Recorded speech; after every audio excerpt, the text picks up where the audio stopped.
یوزر میومد فیدبک میداد. ما چنل‌های مختلف فیدبک داریم. آره.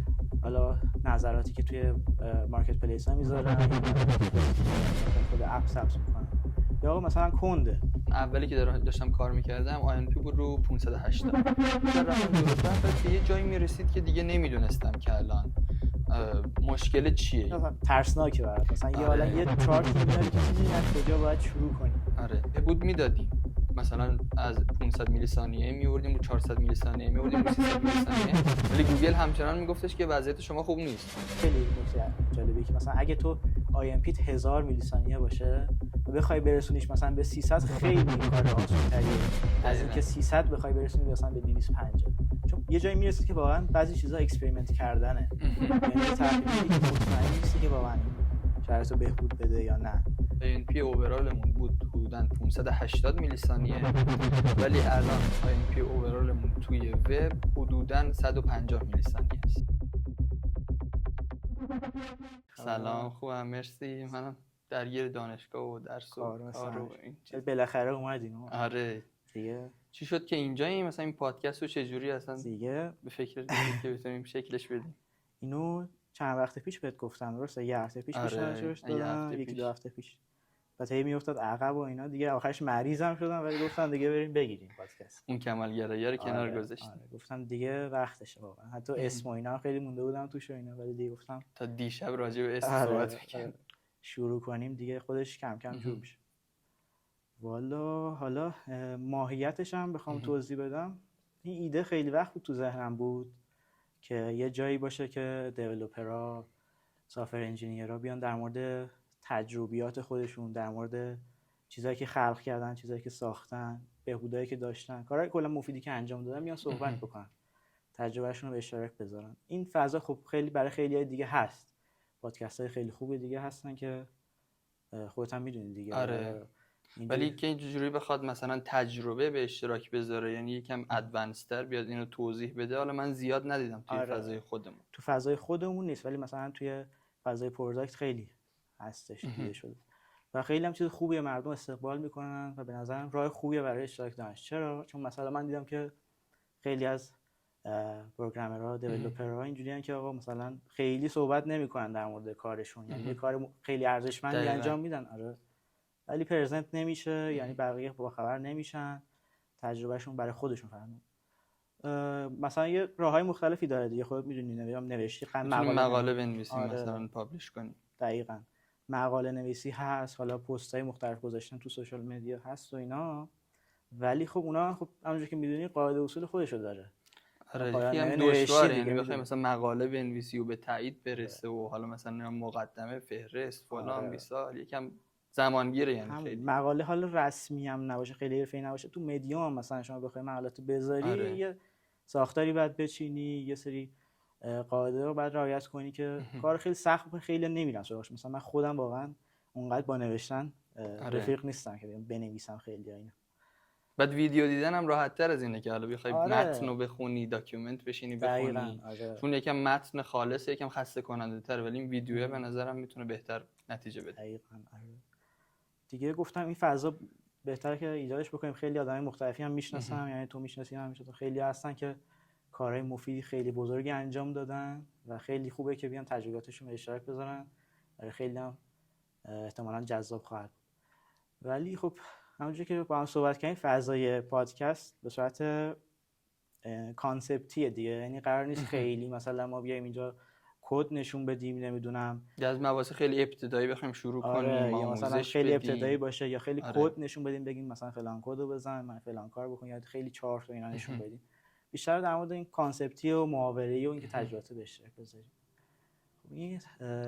خب این بعد اسمش چی بود؟ اسمشو والا خیلی فکر کردم راجبش، ولی چیزی که در نهایت بهش رسیدم بیلدرز بود با زد که از اونجایی میاد که فکر میکنم خودت هم درک کردی احتمالاً، چون کسی که وارد دنیای سافر انجینیر میشه، حالا چه هر بخشیش، چه فرانت باشه، چه بک باشه، دیوپس باشه، یا هر فیلد دیگه ای، یه قدرت عجیب به آدم میده، قدرت خلق کردن به آدم میده. این چیزی که میخواد واقعا میتونه خلق ایجادش کنه. دقیقاً. و خیلی هم لذت بخشه این کار. مثلا میبینی یه پلاگینی دوست داری، نتیجه کارا رو می‌بینی که داره اتفاق میفته. دقیقاً. مثلا یه بات تلگرامی مثلا نیاز داری خودت وقتی میزنی خلقش میکنی، خیلی لذت خوبی داره. به خاطر همین گذاشتن بیلدرز، کسایی که چیزای مختلف رو میسازن و همین خیلی ایده پشتش همین بوده. خب حالا یکم در مورد خودت بگو چیکارا می‌کنی؟ من تو باسلام کار میکنم. فعلا تسکای اخیرمون روی بهینه‌سازی بود، یعنی بیشتر این چند ماه اخیر، حتی شاید بگم 7-8 ماه اخیر داشتیم کلا رو بهینه‌سازی کار میکردیم. حالا بهینه‌سازی‌های مختلفی که بتونیم حالا سرعت سایت رو بخوایم مثلا بهبود بدیم، یا مثلا از نظر ثبات بصری بخوایم حالا بهبودایی داشته باشیم که صفحه مثلا زیاد تغییراتی نداشته باشه و کاربر مثلا گیج نشه توی صفحه.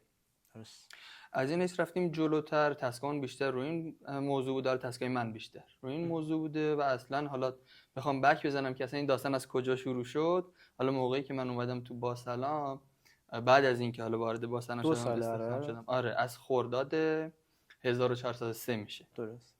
که من اومدم اصلا نمیدونستم که قراره این چی کار کنم. گفتم میام و یه توسعه‌ای میدم و یه سری فیچر میزنم و حالا میریم جلو دیگه ببینیم چی. اصلا ذهنیتی نداشتم که قراره چی کار کنم. قبلا هم مثلا پرفورمنس رو کار نکرده بودم که مثلا بدونم مثلا تو چه حوزه‌هایی میشه وارد شد، چه حوزه‌ای باید کار کرد و اینا.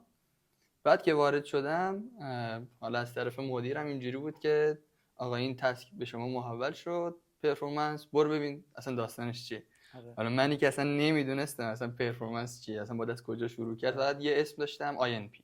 یه صخری افتادی و آره دقیقاً، که اصلا نمیدونستم باید اصلا از کجا شروع کرد. یه کلیدواژه داشتم INP و حالا گوگل و چت جی پی تی که بود و میتونستم حالا سرچ کنم ببینم که اصلا داستانش چیه. درست. آره خلاصه افتادم تو این وادی. یعنی از این موضوع دیگه، از اون تایمی که حالا استخدام شدم تو شرکت دیگه، این کار من شروع شد روی پرفورمنس. از اولین مسئولیتات بود. درسته. آره دقیقاً، این کار رو INP عجیبه. آره این که اصلا بیای بعد منم مثلا نمیخواستم بگم که حالا مثلا اینو کار نکردم و اینو، افتادم تو این وادی و آره مثل یه بچه پرودوکسم اوکی، یعنی میرم سراغش و کار در میارم. پس داری روی پرفورمنس کار میکنی یعنی دیگه. آره توی ساختاری که الان وجود داره توی ترایدهای مختلف، توی تراید شما کلا روی پرفورمنس و خیلی چیز مختلفی کار میشه. آره. حالا جالبه که ما ترایدمون یه چند تا کیار مشترک هم یه جورایی داره که با هم ربط داره. یکی همین INP هست که آره امروز خیلی می‌خوایم در موردش صحبت بکنیم و اینا.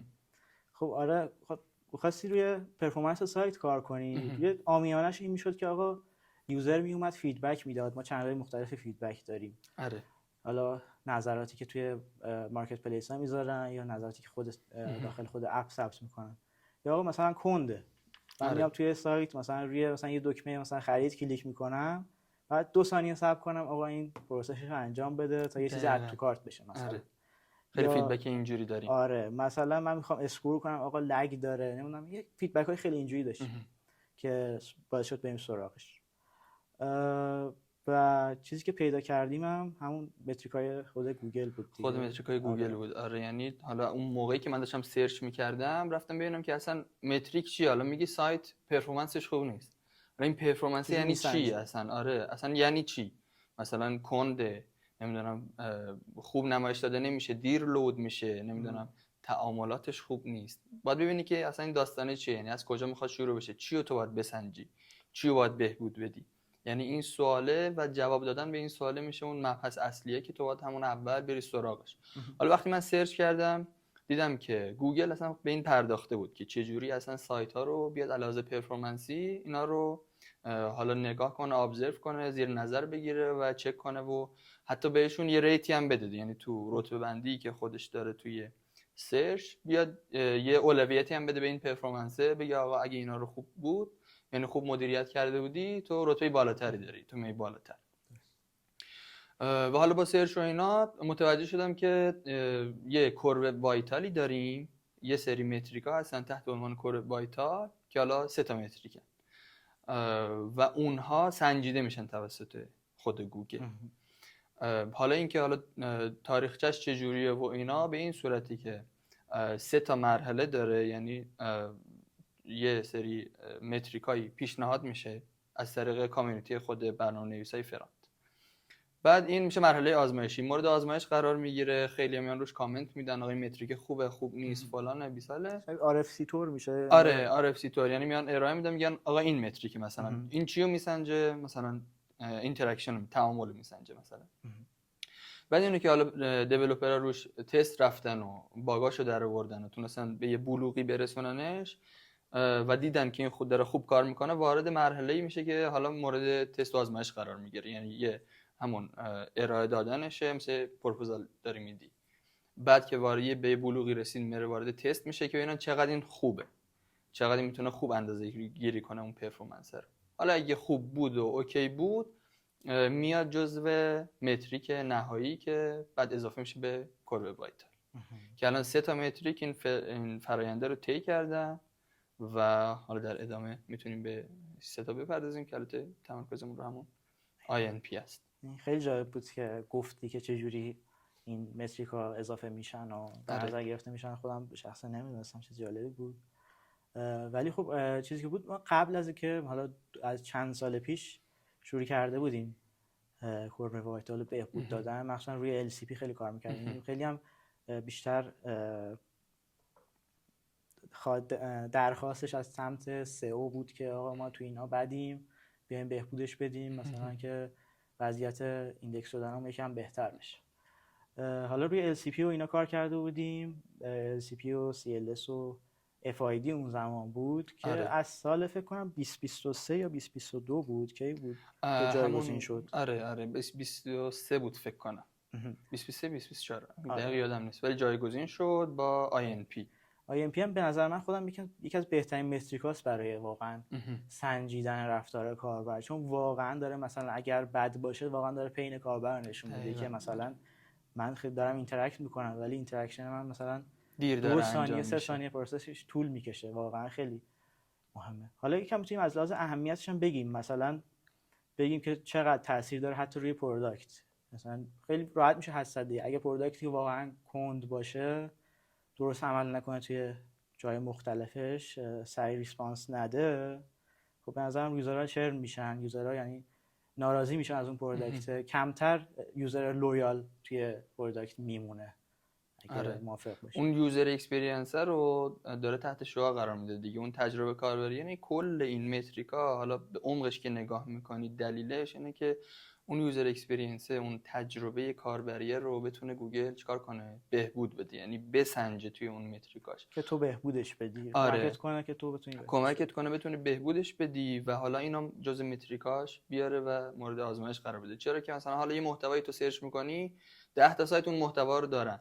حالا اینجا چی مهم میشه اینه که کدوم سایت‌ها اینو بهتر دارن ارائه میدن، کدوم سایت‌ها اینو با تجربه کاربری خوب دارن ارائه میدن و این برای کاربر مهمه. حالا محتوا رو تو داری ولی اینکه یوزر هم چقدر راحت باشه با سایت تو، چقدر بتونه خوب کار کنه، چقدر بتونه اون تجربه‌ای که میگیره تجربه راحت و روان و خوبی باشه، اینجا تو این متریکا خودشو داره نشون میده. یعنی تجربه کاربری برای گوگل اهمیت داشت و در همون راسته اومد متریکا رو اضافه کرد. یه متریکی بود قبلا با ایونت لود می اومد سرعت لود سایت رو تشخیص میداد. اولا یه متریک سرعت لود سایت داشت، با این ایونت تشخیص میداد که سایت چقدر لود شده. ولی خب مثلا به مرور زمان مردم چیکار میکردن؟ دورش میزدن. دیولپرها اومدن یه چیز کوچیکو لود میکردن همون لحظه، فرض کن یه کانتنت خیلی کوچیکی، بعد این ایونت میخورد مثلا زیر 1 ثانیه، زیر 500 میلی ثانیه ایونت میخورد. بعد گوگل میگفت ایول مثلا تو سایت داری خیلی خوب نشون میدی، خیلی سریع داری نشون میدی، ولی این رفته مشخص شد که نه، دارن اینجوری دورش میزنن و همین باعث شد که بیان مثلا اون 3 مرحله رو ایجاد کنن، متریکا رو بیشتر بسنجن و یه متریکایی بدن که واقعا از لحاظ اینکه بخوای دورش بزنی کمتر بشه دورش زد، یعنی ثبات بیشتری رو تو کامیونیتی داشته باشه و دیولپرها درست رعایتش کنن، در روی نداشته باشه به اون دقیقاً. ولی نکته بعدی که چیز می‌خواستم بگم در مورد تاثیرش روی متریک‌های بیزینس هم بود. چند جا من خونده بودم، حالا مثلا نمیدونم مستند بود یا نه، مثلا که خیلی روی کانورژن ریت تاثیر داره. حالا خیلی جالب بود برام که مثلا خودمون به این فکر کرده بودیم که یه روزی مثلا بیایم آقا یه جایی از قصد کند کنیم، مثلا یه ای بی تستی بریم مثلا ببینیم چقدر کانورژن میفته. مثلا واقعا تاثیر داره که اگر مثلا آی ام پیت مثلا خیلی افتضاح باشه یوزرها کمتر حوصله‌اش سر میره دیگه. مثلا روی دکمه‌ای زده و حالا اون دکمه تا بیاد یه واکنشی نشون بده تا اصلا مثلا اد تو کارت بشه، یه تغییری تو صفحه انجام بشه، این حوصله‌اش سر میاد بیرون دیگه. خودمونم الان همینجوری هستیم دیگه، تو بعضی از اپ‌ها و سایت‌ها که میریم اگه کند باشه اصلا دیگه نمیخوایم با اون کار کنیم، سری میایم بیرون. ولی هر چقدر روون‌تر باشه دوست داریم بیشتر باش کار کنیم، بیشتر تعامل کنیم و حتی الکی دوست داریم دکمه‌ها رو بزنیم سریعتر واکنشش رو ببینیم. نمونه بارزش مثلا میشه مثلا توی اپ بخوایم مثال بزنیم، مثلا تلگرام واقعا فوق‌العاده است توی مثلا این بحث اینتراکشن و اینها. خب به نظرم واقعا دیگه این ارزشش رو اهمیتش مشخص شده برای همه. اگر کمی در موردش خونده باشن هم متوجه میشن، حالا با این صحبت هم حتما متوجه خواهند شد. بعد حالا بریم سراغ این که اصلا چیه IMP، چجوری سنجیده میشه، مثلا مخفف چی هست. اصلا اولش اینو بگیم چون خیلی چیزا روشن میکنه اسم خودش. بعدش بریم سراغ این که چجوری سنجیده میشه، چه مراحلی داره، بعدش دیگه وارد راه حل و این بحثا میشه. خود INP حالا به اختصار که INP کردن میشه Interaction Next Paint، یعنی تعامل برای ترسیم بعدی. این چی میشه؟ یعنی وقتی که تو داری یه تعاملی میکنی، مثلا روی دکمه داری کلیک میکنی، روی لینکی داری کلیک میکنی، یا مثلا یه تبی رو داری کلیک میکنی، یه منوی رو داری باز میکنی، یا یه گزینه مثلا بیشتر میزنی یه متنی باز میشه مثلا توی سایت، این چقدر طول میکشه که بعد از کلیک تو اون تغییره توی صفحه اتفاق بیفته. صرفا هم کلیک نیست دیگه، درست هر اینتراکشن تایپ هم ممکنه باشه. آره اینتراکشن ها رو یکیش کلیکه، یکیش هم اینتراکشن های صفحه کلیده. یعنی این دو تاست. اسکرول مثلا اینتراکشن حساب نمیشه توی متریکا. متریکا INP و اینو داره میسنجه، یعنی که چقدر تو داری سریع واکنش نشون میدی. این چیزی که برای این متریک یعنی اهمیت ویژه‌ای داره. میشه پس از لحظه‌ای که یوزر اینتراکشن انجام میده، یه مثلا دکمه رو کلیک میکنه، یه چیزی تایپ میکنه حتی توی اینپوت، تا لحظه بعدی که ریزالتش رو میبینه، یه چیزی براش رندر میشه، یه چیزی توی صفحه تغییر میکنه. درسته. اینو میسنجه، این مدت زمانه رو میسنجه، حالا چند میلی ثانیه است، چند ثانیه است اصلا، و این اهمیت داره. یعنی بر اساس این حالا نمره دهی میکنه که حالا از یه بازه تا یه بازه خوبه، یه بازه نه، و حالا نیاز به بهبود داره. اینا رو مثلا خیلی میدونن دیگه، ولی بگیم بد نیست. مثلا بازه‌هاش 3 تا بازه گود و نید ایمپروومنت و بد داره اگه اشتباه نکنم. که تا 200 میلی ثانیه‌اش گوده، یعنی اگه اون تعامل 200 میلی ثانیه طول کشید تا اون تغییر بصری اتفاق بیفته اوکیه. 200 تا 500 میشه نید ایمپروومنت و 500 به بالا هم که دیگه داغونه. یعنی برای یه فکر اساسی باید بالش بکنیم. خب اگه بخوایم مثلا دیپتر نگاه کنیم بهش، IMP خب بخشای مختلفی داره، 3 تا فاز داره که خودت میدونی. اگه بخوایم اونا رو بگیم چطوری ممکنه میتونیم بگیم مثلا پرزنتش بکنیم؟ فکر کنم همون تعامله رو میگی، یعنی یه تعاملی که رخ میده، یه اینتراکشنی که رخ میده، شامل مراتبی اتفاق میفته. یه شامل 3 تا مرحله میشه، یعنی به 3 تا قسمت تقسیمش میکنن که میشه یکیش اینپوت دیلی، یکیش پروسسینگ تایم و یکیش هم پرزنتیشن دیلی میشه. حالا هر کدوم از این قسمت‌ها رو بخوایم توضیح بدیم، اینپوت دیلی میشه اون تایمی که مین ترد ما، حالا مین ترد اون هسته تو مرورگر که داره کارهای مرورگر رو انجام میده، کارهای سایت ما رو انجام میده، مثلا اسکریپت رو داره اکزیکیوت میکنه، CSS رو داره مثلا لود میکنه، HTML داره پارس میکنه، اینا رو مین ترد داره انجام میشه. حالا اگه توی تعاملی بکنی و این توی همون تایم اتفاق بیفته، خب مین ترد نمیتونه سریع جواب بده، یه تایمی طول میشه تا سرش خلوت بشه، بگه من الان آزادم، حالا به تعامل تو جواب میدم. این تایمه که باید تو صف بمونه، تعامل ما تو صف بمونه که بخواد برسه مین ترد بخواد انجامش بده، میشه اینپوت دیلی. آره. اینجوری میشه مثلا اگه بخوایم مثال بزنیم، مثلا من یه فانکشنی رو کال کردم، این فانکشن سنگینی هست، مثلا یه مپ خیلی سنگینی دارم میزنم، یه ولیدیشنی دارم انجام میدم، مین ترد من مثلا درگیر انجام دادن این تسک است. خب جاوا اسکریپت هم تک سینگل ترد داره، یه کارو میتونه انجام بده.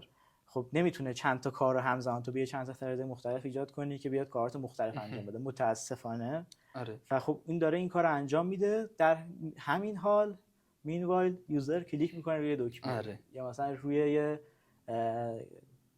حروفی مثلا میخواد تایپ کنه توی یه تعامل یا اینجا شکل میگیره. حالا موقعی که یوزر کلیک کرد تا موقعی که ثرد تو آزاد بشه، آیدل بشه برای اینکه بخواد اونو پروسس بکنه، این بخش میشه یک بخش از IMP که بهش میگن اینپوت دیلی. درست. وارد فاز بعدی که بخوایم بشیم میشه پروسسینگ تایم. یعنی حالا دیگه مین ترید اون تعامل گرفته و میخواد انجامش بده. حالا اون کاری که طی این تعامل میخواد انجام بشه، مثلا چی؟ روی دکمه کلیک کردیم، قراره مثلا یه سری استیتمون آپدیت بشن، یه سری API یا کال بشن، یا یه سری استایل عوض بشن. همه این کارا میشه تحت عنوان پروسسینگ تایم. یعنی قراره یه سری اسکریپتامون اینجا انجام بشن که اینم هر چقدر تایمش کمتر بشه، حالا همه رو، یعنی سه تا بخش باید تایمش رو کمتر کنیم، ولی این یعنی کاری که ذیل اون تعامله داره شکل میگیره، کاریه که اون تعامله قراره انجام بده، میشه پروسسینگ تایم. همون مثلا بخوایم بگیم سادهشو بخوایم بگیم، شما لیسنری که روی آن کلیک مثلا باتنت میذاری چقدر طول میکشه کامل اکزیکیوت بشه مثلا اون فانکشنه چقدر طول میکشه، یا مثلا رو آن اینپوتی که روی تکست اینپوت میذاری چقدر طول میکشه که رام بشه. اگر هیچی نذاری که هیچ کاری خاصی نداره، ولی خب با دکمه میذاریم که روش یه اکشن انجام بدیم دیگه، این طبیعتا هست روش. مثلا اگه یه فوری بزنی توی اون کال بکی که مثلا 200 میلی ثانیه طول بکشه، پروسسینگ تایم 200 میلی ثانیه، حداقل 200 میلی ثانیه اصلا دیگه. مثلا بکن 100 تا هم توی اینپوت دیلی داشتی تا الان 300 میلی ثانیه طول کشیده، از اون بازه گود کلا رفتی بیرون. بعدش یه فاز دیگه هم داره، فاز نهاییشه که اونم اگه فاز نهاییش هم میشه پرزنتیشن دیلی، که دیگه اون اینپوت دیلی گذشته، کارم انجام شده توی پروسسینگ تایم و حالا میرسیم به پرزنتیشن دیلی که یعنی اون جلوه بصری رو میخوایم توی صفحه ببینیم، اون تغییر بصری باید توی صفحه خودش رو نشون بده، پینت بشه توی صفحه و این هم یه تایمی میگیره، یعنی بستگی داره که تعداد دام چقدر باشه، اون تغییر بصری چقدر زیاد باشه، مثلا CSS چقدر پیچیده باشه، چقدر باشه، مثلا در حد یک مثلا اسکیل شدن باشه یا در حد باز شدن مثلا یه مدار، باز شدن مثلا یه جزئی که خیلی بخواد مثلا HTML سنگین یا CSS سنگین داشته باشه. درست. اینجا اون تایمه حالا بیشتر یا کمتر میشه. پس این سه تا فازو که جمع بکنیم تایم هاشو میرسیم به عدد IMP که داریم. خب حالا ما اینا رو چجور فهمیدیم؟ یعنی اولش که مثلا خیلی داکیومنت ها مثلا اونقدر کامل نیست، من رفتم به اینا اشاره کردن ها، ولی مثلا خیلی دیپ نیست که آقا چجوری اینو فهمیدیم، چطور بریم اینا رو با چشم خودمون ببینیم که هر اینتراکشن چقدر داره طول میکشه. خب ما اولین کار چیزایی که بود مثلا توی کروم لایت هاوس و اینا بود که به نظرم واقعا اصلا به درد نمیخوره، چون خیلی این IMP خیلی رندوملی میفته و خیلی سیستم بیسه، مثلا دیوایس بیسه، دیوایس ضعیف باشه یه جور میفته، سریع باشه یه جور میفته، مثلا یه بار تو میزنی 100 میلی ثانیه میفته، دفعه دوم 200 میلی ثانیه میفته، خیلی بعد تو شرایط باشه. بکنم لایت هاوس اونقدر به کار نمیاد.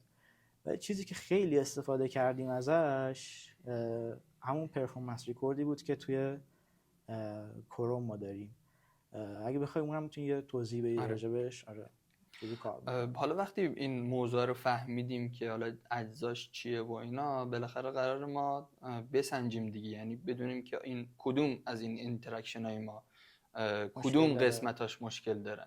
یعنی که بدونی کدوم قسمت هم مشکل داره خودش یه گام بزرگیه که باید برداری. بدون داشتن دیتا و دید که واقعا نمیشه هیچ ایمپروومنتی انجام داد. مثلا شما بری مقاله های IMP که خود گوگل نوشته رو بخونی، خب یه سری راهکارا گفته انجام بدی، حالا اونا هم بعد در ادامه بهش اشاره میکنیم که چیا گفتن. یه راهکارهای جنرال هست که اونا رو انجام بدی، ممکن اگه وضع IMP بد باشه، مثلا این خیلی نکته جالبیه که مثلا اگه تو IMP 1000 میلی ثانیه باشه و بخوای برسونیش مثلا به 300، خیلی کار آسان تریه از اینکه 300 بخوای برسونی مثلا به 250، چون ممکن مشخص توی مشکل واضحی داری و همون راهکارهای جنرال به جواب میده. ولی وقتی که میخوای دقیق‌تر نگاه کنی، واقعا مشکل خودت رو بفهمی چیه، باتل نکت متوجه بشی، اونجاست که دیگه باید بتونی دقیق مشاهده کنی، دقیق ابزرو کنی دیتا رو.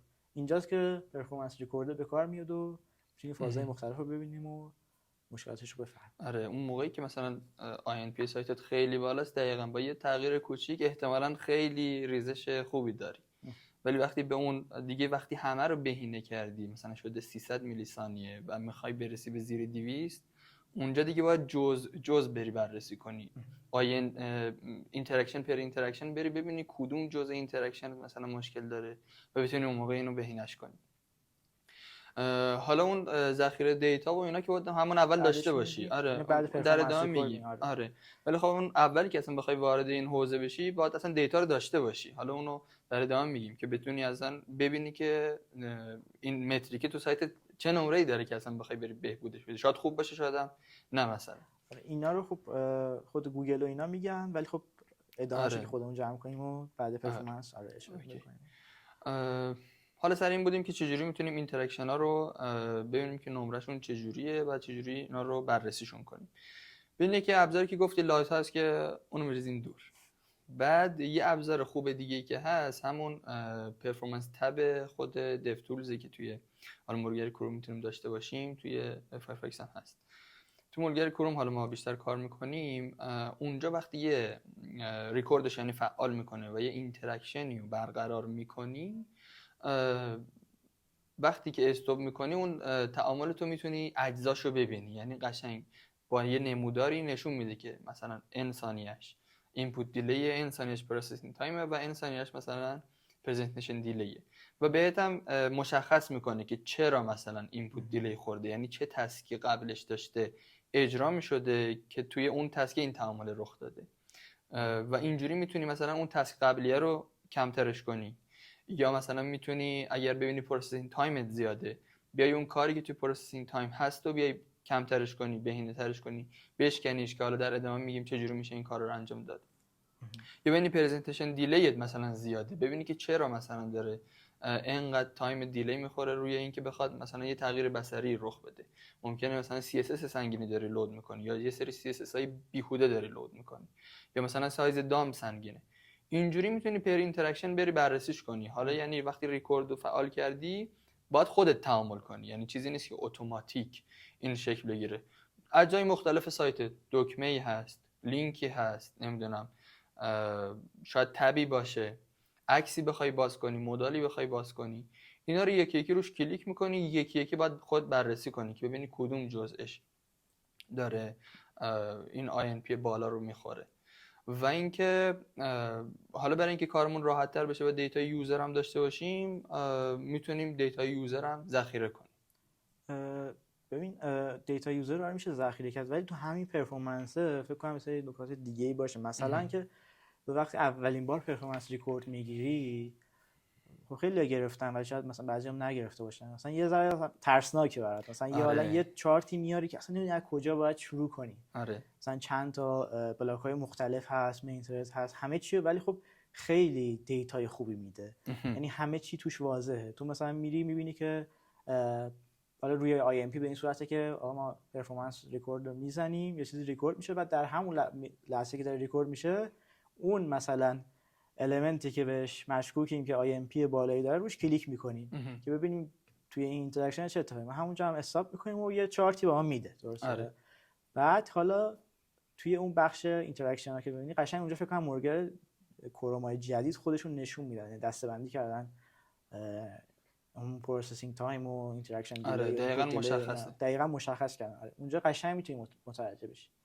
و بخشای مختلفشو داره دیگه، مثلا اینتراکشن رو بهت نشون میده، بقیه متریکا رو اضافه کردن، CLS و LCP و اینا رو بهت نشون میده، بعد مین ترید رو بهت میگه، سرویس ورکر رو بهت میگه، انیمیشن ها رو بهت میگه، همه رو نشون و یه دیتای خیلی خوبی بهت میده. یعنی اینکه بتونی با همین تایپ پرفورمنس کار کنی خودش یعنی یه مهارته، باید بری بخونی ببینی چیه و یادش بگیری. ولی وقتی یادش بگیری، من چند ماه هم تو پرفورمنس بود، یعنی سایت میوردم بالا پرفورمنس ببینم که سایت الان چه جوری داره کار میکنه. یه ذره مثلا اونقدرم ساده نیست مثلا که دقیق مشخص بشه. مثلا زده فانکشن مثلا جی ران شد، خب فانکشن جی تو نمیدونی چیه، چرا مثلا روی اک پروداکشن اگه این کارو انجام بدی، چون تو اومدی کدتو کامپایل کردی بعد پوش کردی، خب همه اینا اسم عوض شده، همه مینیفای شدن، یکم سخته. ولی خب دنبال نشونه باشی تو اون فانکشن ها، مثلا میتونی ردش رو بگیری توی سورس کدت که ببینی این فانکشن کال شده، این لوپ اتفاق افتاده، این انیمیشن مثلا روی فلان المنت ها این دقیق نشون میده اگه اشتباه نکنم اتفاق افتاده. اینا رو خیلی دیتای خوبی میده، اگه بتونی ازش استفاده کنی خیلی میتونی جلو بیفتی. نکته دیگه که داره همون که میتونیم سی پی یو رو ضعیف‌تر بکنیم، نتورک. این کارم خیلی خوبه انجام بدیم که اکثرا انجام میدیم، چون دیولپرها که کار میکنن مثلا یه لپتاپ خیلی قوی یا مثلا یه مکبوک M4 مثلا چیزی دارن، یا مثلا یه سیستم خیلی با سی پی یو قوی دارن و خیلی همه چیز براشون نرمال اتفاق میفته. ولی مثلا یوزری که مثلا ما داریم، مثلا ببینیم مثلا یه گوشی مثلا خیلی رده پایینی داره، یه گوشی مثلا 2-3 میلیون داره که اونقدر رم نداره، مثلا 4 تا برنامه دیگه هم باز داره، سی پی یو مشغول، خب اینجا خیلی شرایط فرق میکنه. برای اینکه شرایط شریک سازی بکنن فکر کنم توی پرفورمنس ریکورد این قابلیت هم گذاشتن. آره میتونیم حالا رو خود نورمال یعنی نو تروتلینگش کار کنی، یا میتونی 4x کنی، 6x کنی، یا 20x کنی. 20x یعنی ضعیف‌تر کنی سی پی یو خودت رو. و خب یعنی پیشنهادی که من خودم دارم اینه که اول اگر آیم پی رو همون سیستم خودت خوب نیست که رو همون نو تروتل یعنی برو جلو و اون رو درستش کن. بعدش حالا 4x، بعد 6x، بعد دیگه رو 20x که بیای بررسی کنی ببینی که واقعا دیوایس‌های ضعیف چجوریه. حالا چون تو سایت خود با سلام یوزرهای خیلی ضعیفی داریم، دیوایس‌های خیلی متفاوتی دارن میان روی سایت، اینو بررسی کنیم که آیا مثلا اون کسی که توی شهر دیگه توی روستا اصلا داره تعامل میکنه با یه گوشی که مثلا مال 5-6 سال پیشه، این چجوری داره این اینپوت رو میبینه، وقتی روش کلیک میکنه آیا همون سرعتی رو داره که ما داریم یا نه. این خود پین کاربر میشه دیگه. مثلا ما که گوشیمون خوبه میگیم اوکیه، ولی نمیدونیم که اصلا پین اصلی کاربر همین دکمه است که داره روش کلیک میکنه و هر دفعه که روش کلیک میکنه میگه ای بابا این دوباره کند انجام شد. همین که 20x کنی و تجربه اونو بتونی خودت تجربه کنی و بهبودش بدی، درد اونو داری رفعش میکنی. و این همین 20x و اینا خیلی میتونه کمکت کنی، ولی اول باید همون رو سیستم خودت اوکی کنی، بعد 4x 6x و در انتها بیای رو 20x کار کنی. درسته. چون IMP هم خب توی پرسنتایل 75 اینا خیلی دیوایس های پرت هم توش نمیافتن، ولی خب دیوایس هایی که توی اون پرسنتایل 75 مثلا اونقدر قوی نیستن که مثلا بگی همه مثلا آیفون 17 مثلا یا لپتاپ فلانن و اینجوری. یعنی خود گوگل سعی میکنه که 25% داتا رو دور بریزه، 25% بدترینو، و اون بدترین این 75% رو در نظر بگیره. یعنی باز سعی میکنه اون اوتلیرها رو بریزه دور، آره خودش فیلتر کنه، ولی دیگه میگه تو این 75% بدترینش همونیه که دیگه باید باشه. یعنی باید 75% حداقل از این 200 میلی ثانیه رو باید داشته باشن. همه این 75% باید زیر 200 میلی ثانیه مثلا داشته باشه. همین که گفتی یه نکته یادم افتاد که نگفتیم توی IMP بیشترین برای ما رکوردش حساب میشه. یعنی مثلا یوزر ممکنه 20 تا اینتراکشن داشته باشه، 19 تاش مثلا توی 10 میلی ثانیه، حالا خیلی در رویایی بگم 10 میلی ثانیه جواب داده بشن اوکی، ولی یکیش مثلا میشه 300 میلی ثانیه. اینجا IMP شما انگو میخوره بهت که 300 میلی ثانیه IMP داشت. آره این سر همینه که باید، یعنی تو ممکن مثلا 20 تا جزء داشته باشه یه صفحه، مثلا به قول تو 19 تاشو بهینه کردی، یه دونه شه که کاربر در رون کلیک میکنه و ایمپی بالایی میخوره، میگه کل صفحه ایمپیش خرابه. یعنی سر همون یه دونه کلیکی که یوزر رون میکنه کل صفحه داره میبره زیر سوال و میگه کل این مجموعه باید با هم دیگه خوب باشه. اینجوری نیست که حالا مثلا 19 تاش خوبه، ممکنه هم رون کلیک نکنه ها، یعنی ایمپی گودی بیفته، ولی وقتی کلیک کنه اون ایمپی بده خراب میشه. آره ایمپی بده میفته. خب آره بریم سمت اینکه دیتا رو چجوری ذخیره کنیم و اینا. به نظرم اونم توضیح بدیم. ریکوردی که گفتیم یکی از چنلایی که واقعا میشه بهش اطمینان کرد و اینها. چیز بعدی که وجود داره همون گوگل، خود گوگل توی سرچ کنسول میاد دیتا رو هفتگی اگه اشتباه نکنم برای شما 28 روزه میندازه. 28 روزه است. میاد میگه که آقا تو وضعیتت توی 28 روز گذشته این بوده، ولی خب همون جوری که گفتیم 28 روزه خیلی دیره. تو اگه بخوای واقعا یه تغییری بدی برای کاربر مانیتورش بکنی، واقعا 28 روزه واقعا چیز خوبی نیست. این فقط برای اینه که ریزالت نهایی تو ببینی، چون عددی که واقعا گوگل ثبت میکنه اونجا مهمه در نهایت. چنل‌های دیگه هم هستن کراکس و اینا هم اگه می‌خوای دمش بگی. آره همونجوری که گفتی سرچ کنسول هست. حالا سرچ کنسول نوشته دورش 28 روزیه، ولی حالا وقتی اخیراً نگاه کردم کمتر هم داده، مثلا یک هفته‌ای هم داده، 4-5 روز هم داده. ولی کراکس هم داریم، کروم رو یوزر اکسپریانس، و توی اون یه داشبوردی حالا بهتون میده اگه کراکس رو سرچ کنیم، یه داشبوردی بهمون میده که میتونیم توی اون دیتا روی سایتمون رو داشته باشیم روی این متریکا رو، حالا INP CLS یا LCP. اونم دورش 28 روزه بود، ولی اخیراً اونم هر هفته داره ریپورتشو بهمون میده، یعنی هر چهارشنبه بهمون ریپورت هفته گذشته رو میده و میگه که مثلا تو هفته گذشته INP شما پرسنتال 75ش حالا هم اوریجین داره هم پر یو آر ال داره، یو آر ال هایی که خیلی دارن دیتا روشون ذخیره میشه. اوریجین بزنیم کل INP کلی سایتو داره در نظر میگیره، مثلا همه صفحات داره، اوورالشو بهت میگه. ولی پر یو آر ال هم میتونی ببینی که کدوم صفحه چه INP داشتن. در کنار کراکس PSI هم داریم، پیج اسپید اینسایت هم داریم که توی اونم این متریکا هست، اونم دیتای بروزتری رو بهمون میده. یعنی مثلا اگه امروز رو بزنیم، همین الان بریم تو PSI بزنیم، احتمالاً دیتای دیروز رو بهمون داره میده که این URL چقدر بوده INPش. میتونیم اونجا بررسیش کنیم. همین PSI که حالا گفتی، یه نکته وجود داره، این گوگل و حالا کراکس که اصلا بر اساس دیتایی که واقعا از یوزر جمع شده به دیتا میده. خب یعنی مثلا میگه یوزرها این دیتاشون بوده، این پرسنتایل 75شه و دیتا واقعا واقعیه. ولی مثلا چیزی که توی پرفورمنس رکورد هست دیتای فقط صرفا خودته، یعنی دستگاه خودت، دیوایس خودت این دیتا رو داشته، این عملکرد رو داشته. یه چیز دیگه هم که بود، حالا به پیج تست هم بود، من فکر کنم یه دیوایسی رو به صورت مجازی ویرچوال میره خودش تست میکنه، اونم دیتای یوزر نیست، ولی خب به اونم میشه رجوع کرد و دیتا خوب ازش در بود. ولی PSI رو نمیدونم PSI دیتای یوزر رو میده یا اون یعنی دیتابیس سرچ کنسول و کراکس و PSI همشون برمیگردن به دیتایی که داره خود گوگل کروم داره ذخیره‌اش میکنه، یعنی باز خب برمیگرده به خود گوگل. یعنی سه تا دیتا همون دیتای کراکسه.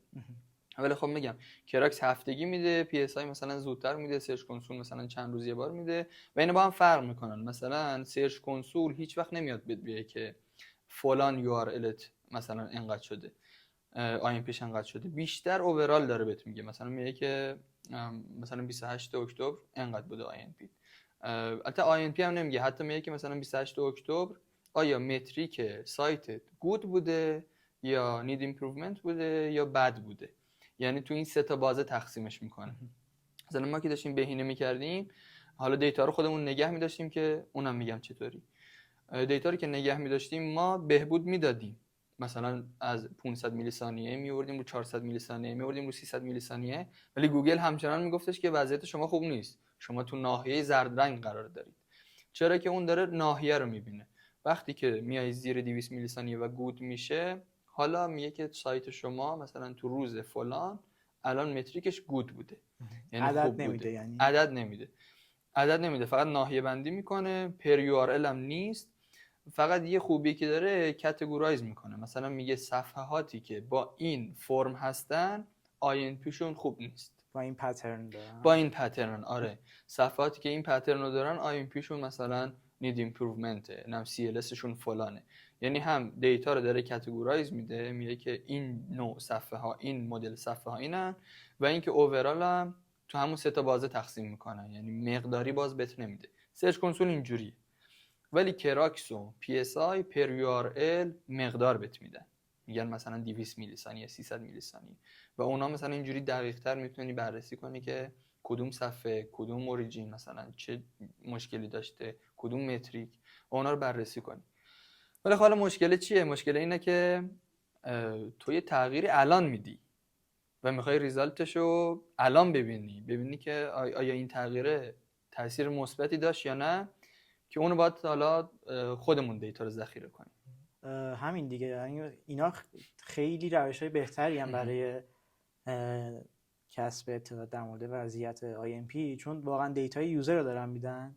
قبلیه مثلا پرفورمنس رکورد دیتا دیوایس خودت بود، ولی خب اینا که الان گفتیم سرچ کنسول و اینها یه مشکل بدی داره که دارن، اینه که یه دیلی زیادی دارن. حالا مثلا اون که 28 روز خیلیه، ولی توی IMP هم همونجوری که گفتی یه تغییری میدی، یه جایی میرسه که واقعا بعضی چیزا اکسپریمنت کردنه.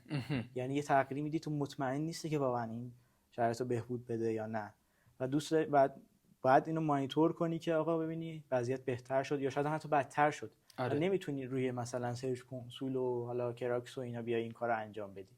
اونا زمان میبره تا یوزر بیاد رو این تست بکنه، مثلا دیتا ذخیره بشه و حالا اون ریزالتشو بده و چیز.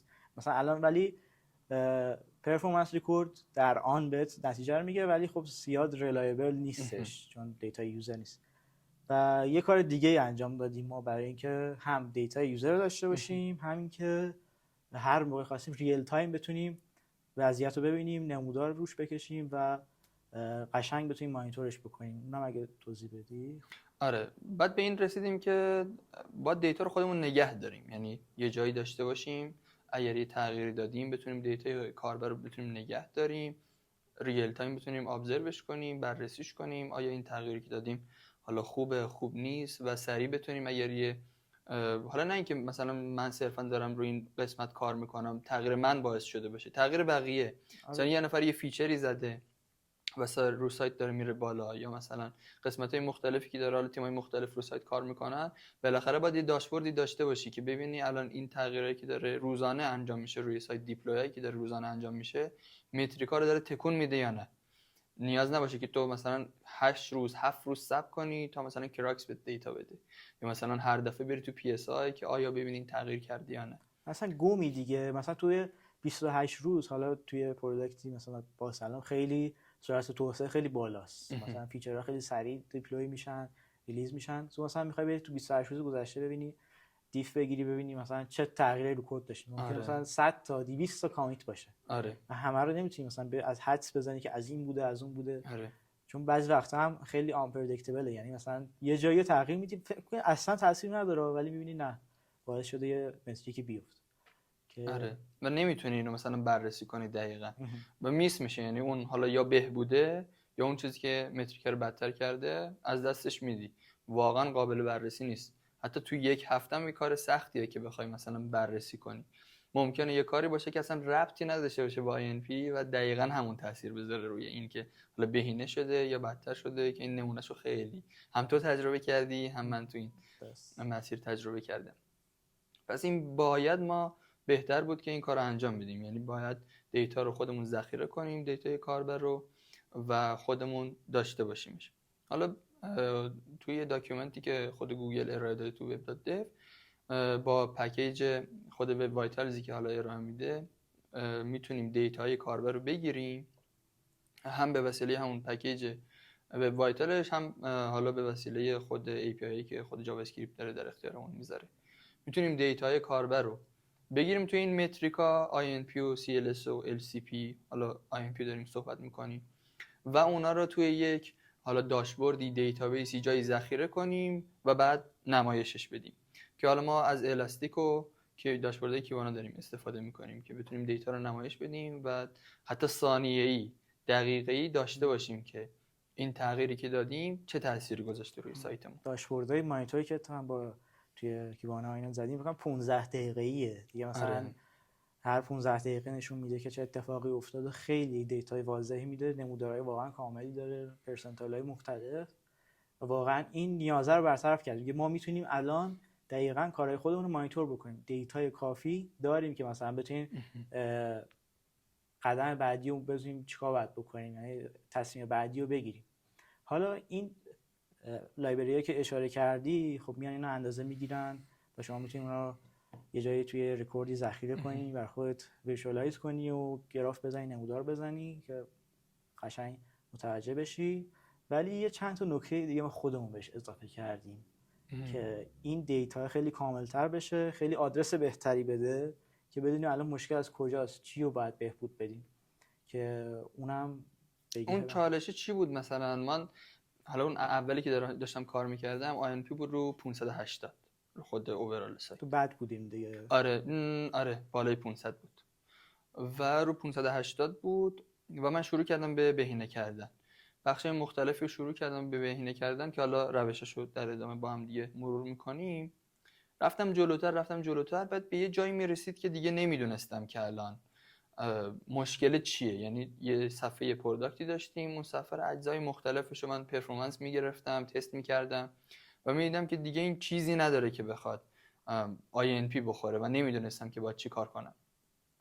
توی اون شرایط چون که ما فقط ریکورد INP یوزر داشتیم دیگه، میگفت فلان یوزر صفحه پروداکت INP 300 INP 400 مثلا و نمیدونستیم که چه المنتی این INP روش خورده.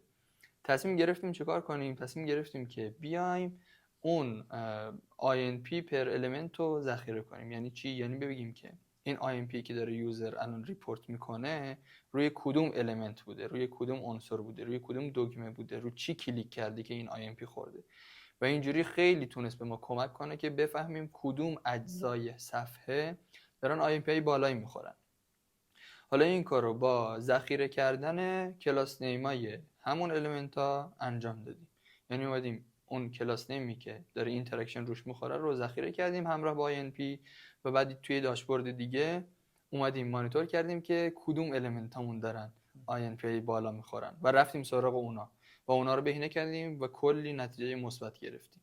همون اگر تو صرفا دیتای INP تو ذخیره کنی خوب هست، یه چنل مانیتورینگ خیلی خوب داری ولی خیلی گمی، یعنی رندوم فکر میکنی مثلا این المنت خب INPش بده احتمالاً چون فانکشن مثلا بزرگی داره توش رام میشه، خیلی اتفاق داره توش میفته، برم اینو بهبود بدم. ولی مثلا شاید مشکل از یه جای دیگه باشه که تو نمیدونی. ولی اضافه کردن یه چیزی، یه آیدی که به ما مثلا آدرس بده که بریم سراغ این المنت، آقا بگه اینجا مثلا مشکل داشت که اینو بهبود بدی، خیلی کارو بهتر میکنه. که ما اومدیم از کلاس نیم استفاده کردیم درسته. آره. بعد حالا یه نمودار خاصی هم زدیم که مثلا اونایی که بدترین INP رو داشتن و بیشترین تعداد داشتن رو بیایم بسنجیم. همین نکته. آره، اینکه تعدادش هم خیلی مهمه. مثلا تو ممکنه یه دکمه‌ای داشته باشی INPش مثلا 1000 باشه ولی چقدر رو این کلیک میکنن؟ مثلا در روز شاید 1000 نفر رو این کلیک کنن. خب این همچین INP رو تکون نمیده. ولی تو مثلا یه دکمه دیگه‌ای داری INPش مثلا فرض کن اون 1000 بود دیگه، فرض کن این 300 باشه، ولی داره مثلا 500,000 کلیک میگیره روزانه. تو اگه اینو 50 میلی ثانیه بهبود بدی کلی INP سایت بهتر میشه. INP کلیت خیلی بهتر، تاثیر خیلی بیشتری میذاره روی اونایی که INPشون بالا، حالا نسبتا بالاست و تعدادشون زیاده، تعداد ریکورداش زیاده. آره. پس ما اون دیتا رو جمع آوری کردیم، فوکسمون رو گذاشتیم روی این المنت هایی که INP خیلی بالایی داشتن و تعدادشون هم خیلی زیاد بود. آره، این دو فاکتور با هم دیگه بودن. آره.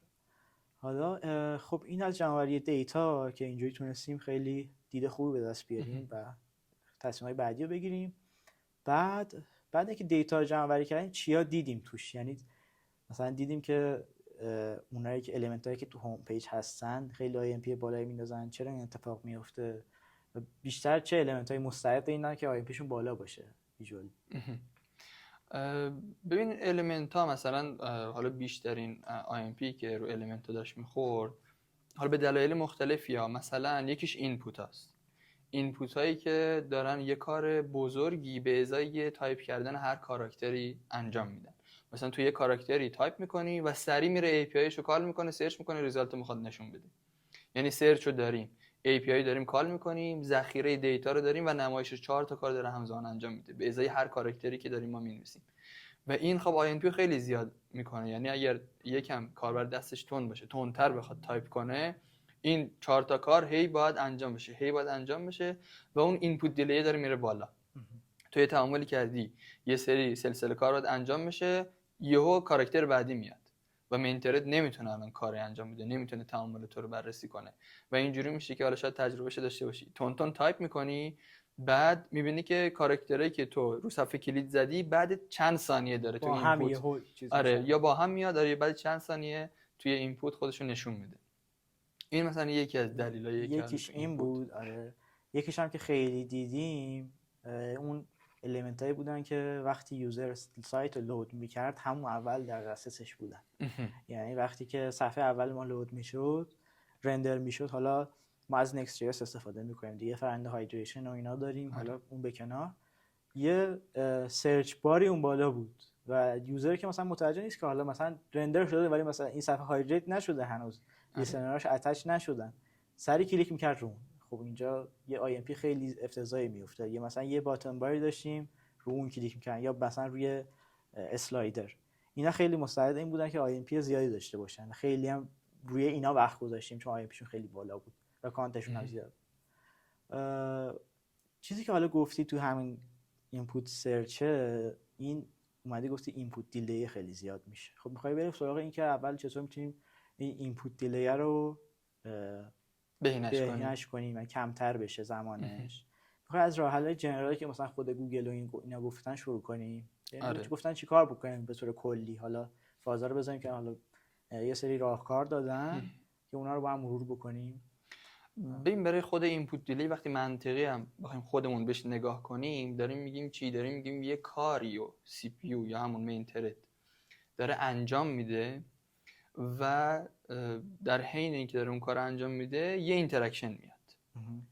برای اینکه زودتر بره سراغ اون اینتراکشن باید چیکار کرد؟ باید اون کار قبلیه رو زودتر تموم کنه دیگه. پس باید بیایم کارامون رو کمتر کنیم. یعنی چی؟ یعنی بشکنیمش که اگر یه اینتراکشنی اومد کمترین اینپوت دیلی رو داشته باشه. یعنی این غیر مستقیم داره کمک میکنه به خود اینپوت دیلی، یعنی کم کردن حجم کاری که داره یه تاسک انجام میده، مثلا کلیک روی یه دکمه یا مثلا استارتاپ صفحه است داره لود میشه، هر چقدر اینا رو کوتاه‌تر کنیم مینترید زودتر خلوت میشه و میتونه سریعتر اون اینتراکشن ما رو بهش رسیدگی کنه. پس این یکی از این کارا اینه که بخوایم کارا رو کمتر کنیم. کار دیگه که حالا میتونیم انجام بدیم و خیلی مهمه همون استارتاپ است که گفتم که ذیل همین دوباره کوچیک کردن کار میاد. یعنی صفحه که داره مثلا رفرش میشه یا لود میشه برای بار اول، اون حجم کاری که داره صفحه انجام میده، همونی که گفتیم مثلا سرچ بار هست و باتم نویگیشن هست و همون لحظه داره روش کلیک میکنه، اگر استارتاپ رو کمتر کنیم اینپوت دیلی کمتر میشه دیگه، صفحه سریعتر سرش خلوت میشه و باز اینتراکشن زودتر داره انجام میده. و این دوتا کاره به نظرم خیلی توی اینپوت دیلی مهمه، یعنی اینکه کارا رو کمتر کنیم، مین ترید رو سرش رو خلوت نگه داریم یا کاری کوچیک کوچیک بشیدیم، هیچ وقت یه کار بزرگی به مین ترید ندیم که انجام بده و اینو بلاک کنه، یعنی بگه من سراغ کار دیگه نمیام تا این کارو من انجام بدم دیگه. حالا اگه این کار بزرگ باشه اینپوت دیلی داره. و یکیش اینه و یکیش هم همونه که همپوشانی داشته باشن تعاملمون با هم دیگه، مثل اینپوته که گفتم تون کاراکتر رو چاپ میکنه، پرینت میکنه. این اگر تون مثلا بخواد یه اینتراکشن رو انجام بده، اینا اینپوت دیلیشون زیاد میشن، یعنی هی منتظر قبلی میمونن انجام بشه، بعدی دوباره منتظر قبلی میمونه و اینم به خاطر اینه که حالا اوکی تو پروسسینگ تایم هم کم کرد، یعنی کارا رو هم شکوندی، ولی بالاخره 3 تا بخش داره دیگه، یه اینپوت دیلی داره، پروسسینگ تایم، پرزنتیشن دیلی. این که انجام شد حالا تعامل بعدی، یعنی اینکه کاربر تون هم بخواد حالا یه تعاملی انجام بده، این باعث اینپوت دیلی میشه.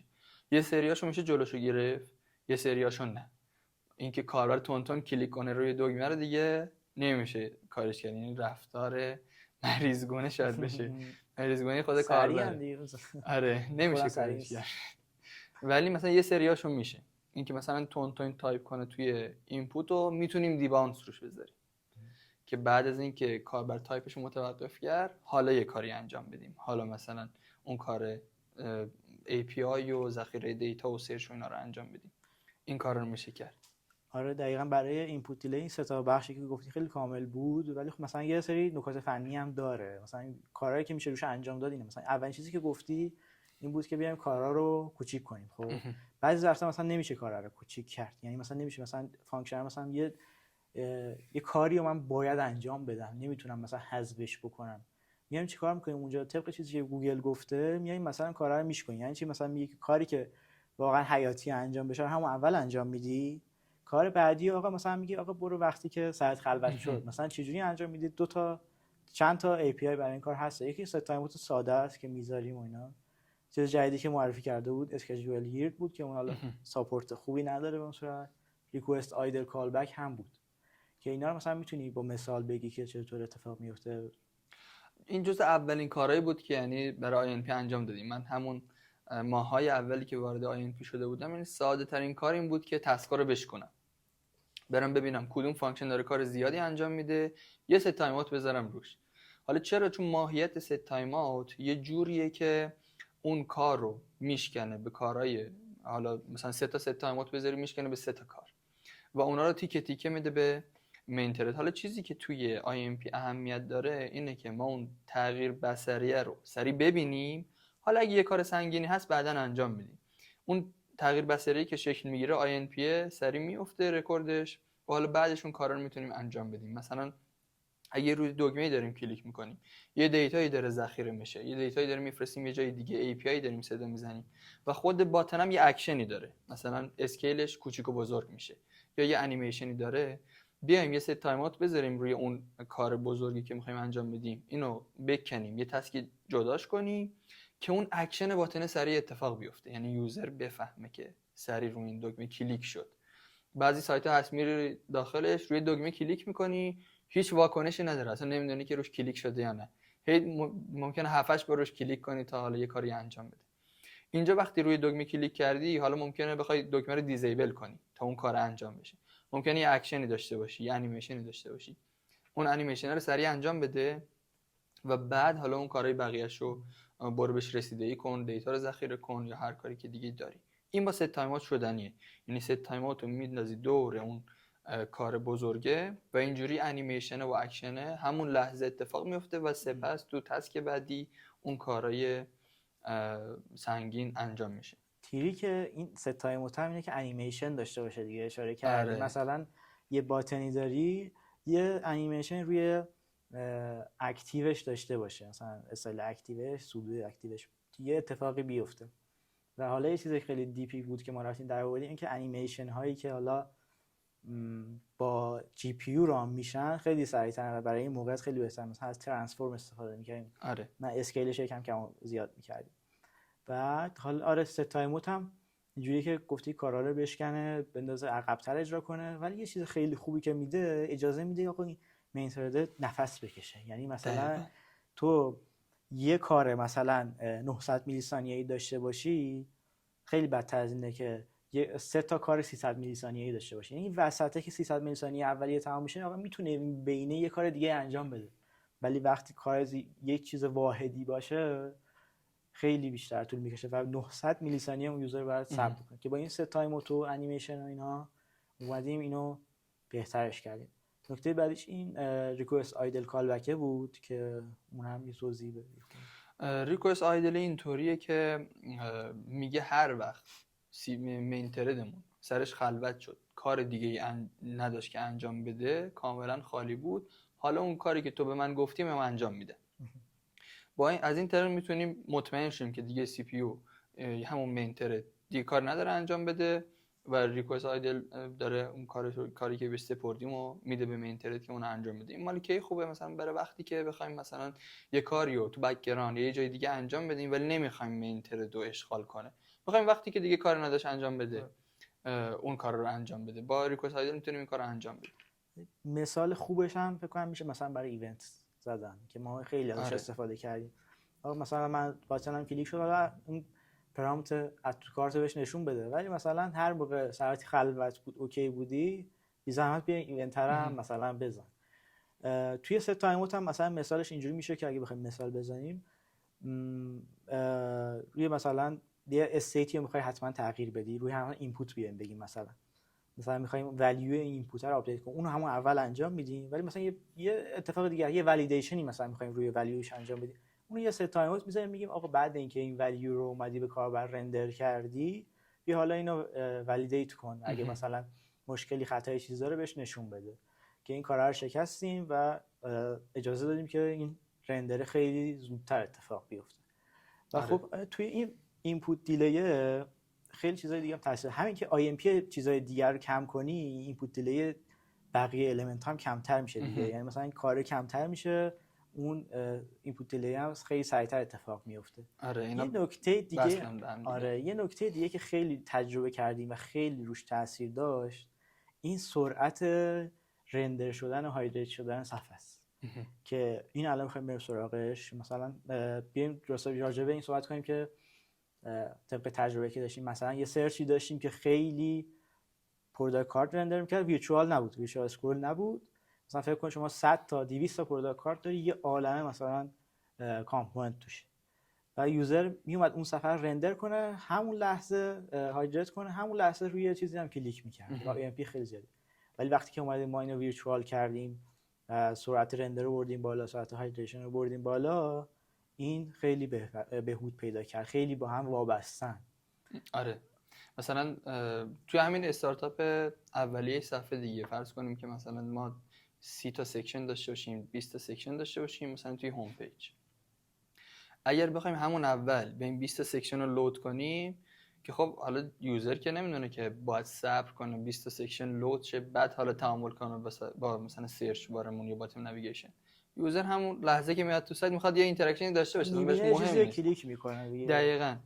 بعد ما چیکار کردیم؟ اومدیم مثلا سکشن های پایینی که اصلا توی ویوپورت نیست اونا رو میتونیم داینامیک ایمپورتش کردیم و لیزی هایدریشنش هم کردیم. یعنی چی؟ یعنی که اصلا تا وقتی نرفتی توی اون سکشن های پایین نه یا ایمپورتش کن نه یا جاوا اسکریپتشو اجرا کن که اینجوری مین ترد دیگه نخواد الکی اشغال بشه. اشغال چی بشه؟ اشغال رندر آیتمایی بشه که پایین صفحه اصلا یوزر نرفته ببینه. تو ویوپورت نیست اصلا. تو ویوپورت نیست اصلا. پس بیایم چیکار کنیم؟ بیایم چیزی که تو ویوپورت هست رو فقط رندر کنیم، هم ایمپورتش کنیم هم جاوا اسکریپتش رو اجرا کنیم و همونو فقط بهش نشون بدیم. اینجوری مین تردمون سریعتر سرش خلوت میشه و اگر یوزر همون لحظه اینتراکشنی انجام داد سر اینتراکشن رو میتونه داشته باشه با کمترین اینپوت دیلی. این چرا خیلی تاثیر زیادی داره؟ چون خیلی از IMP ها همونجوری که با هم دیدیم توی استارتاپ اتفاق میفتن. یعنی یوزر سایت رو لود میکنه، سریع میخواد روی چیزی کلیک بکنه. توی اینجا حالا ما از Next.js استفاده میکردیم، اینجا بود که یه تایم زیادی برای هایدریشن داشتیم، مثلا طول میکشید واقعا، نمیشدم کارش کرد. خود نکست داره انجام میده، آره. به کامپوننت تو بهینه‌تر بکنی که این کارا رو هم کردیم. و اینجا دیگه بعد واقعا اون چیزایی که مورد نیاز نیست تو ویوپورت نیست رو ایگنور بکنی که هر چی میتونی این تایم کمتر بشه و بتونی خیلی سریعتر ریسپانس بدی. چون میگم المنت هایی که توی استارتاپ هستن، تو اون چیزی که اولین بار کاربر میبینه و روش کلیک میکنه خیلی روی آی ام پی تاثیر داره، خیلی رکوردای زیادی میندازن.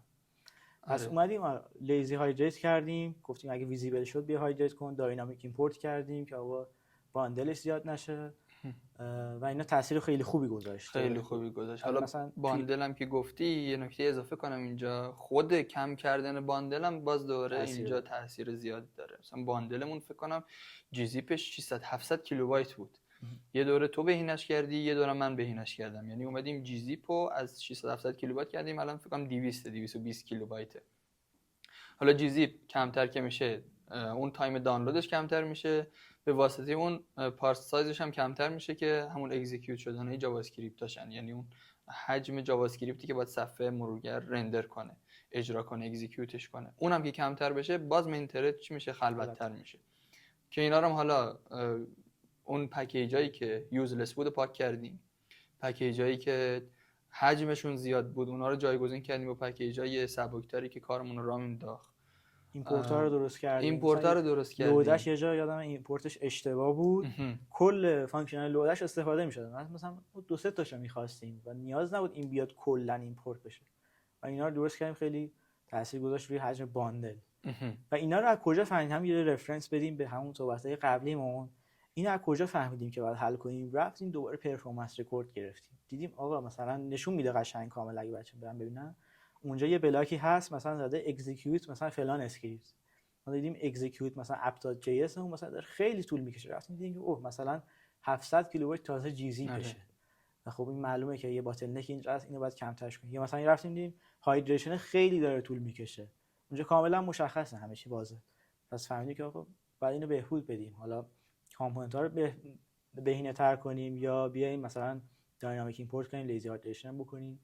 و تجربه خیلی خوبی داشتیم، خیلی نتیجه خوبی داد.